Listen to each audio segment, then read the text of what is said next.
can't give love if you don't love yourself first. Hello everyone, welcome back to my YouTube channel. Today I have another interesting topic to discuss with you. Is it necessary to first love oneself before you can love someone else? Although popular knowledge suggests that the answer is yes, the truth is much more difficult. In today's video, I'll be talking about the reasons why you can't give love if you don't love yourself first. Without further ado, let's get right into the video. Every aspect of your life changes when you feel good about yourself.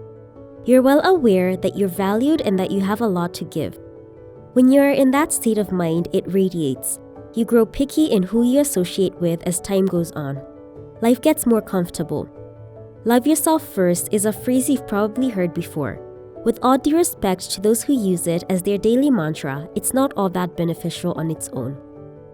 The phrase love yourself first has numerous meanings. It might be interpreted as self-centeredness, prioritizing oneself over others. Or it could be self-obsession. You only love yourself, others are irrelevant.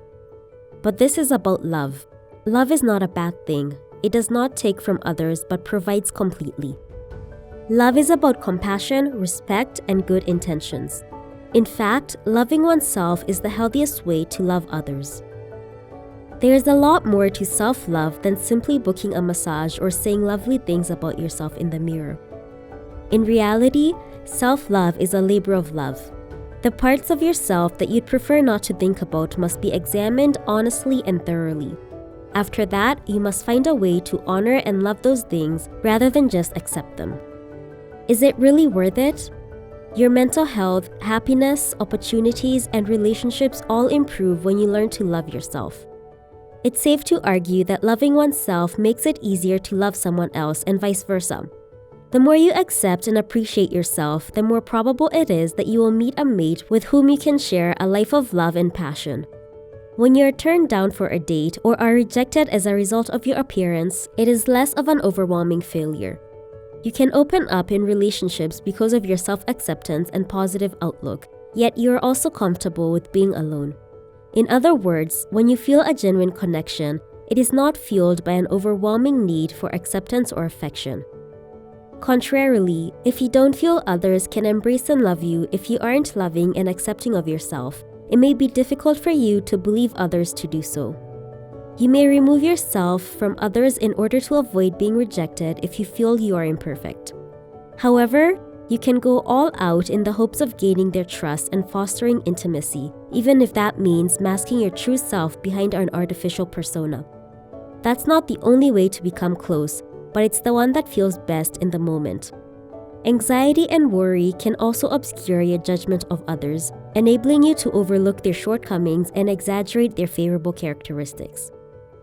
An intimate connection and healthy intimacy will be more difficult to develop if your self-esteem is undermined by feelings of inadequacy and worthlessness. Even if you're having difficulty loving yourself, you can usually give and accept love from others without any difficulty.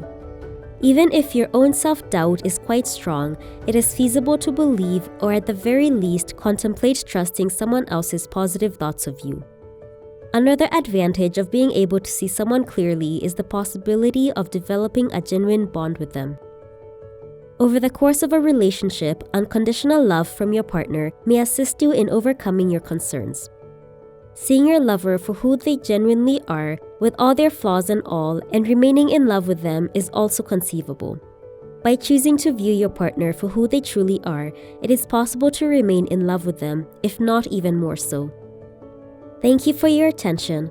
To sum up, if we get back to the subject of whether or not you must first learn to love yourself before you can love someone else, it is critical to recognize that everyone has internal struggles. As a matter of fact, it is a rare individual that is completely satisfied with every part of their personality at all times. It is necessary to grow and change in order to live a fulfilled life. You and your relationship will hopefully progress together and become a more accepting version of themselves, while your partnership will grow deeper in love and happiness as a result. Without self-love, you will be blind to the love that is all around you. Your inability to accept love from others will result in the love you attempt to offer being unhealthy and potentially harmful. It is impossible to love someone else unless you first love and accept yourself as well as respect and accept others. It is necessary to improve on yourself on a daily basis in order to become the person you truly want to be, the person you will love, accept, respect, trust, and adore. To be content with who you are, you must strive to get better every day. Keep in mind that improvement is a never-ending process that never stops, one day at a time. No one is promising that it will be simple, but it is possible. The ability to love oneself is something that everyone can learn. Loving oneself leads to loving others.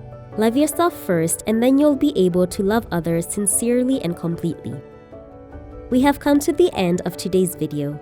Thanks for watching. Do not forget to hit the like button, subscribe, and share for more interesting content.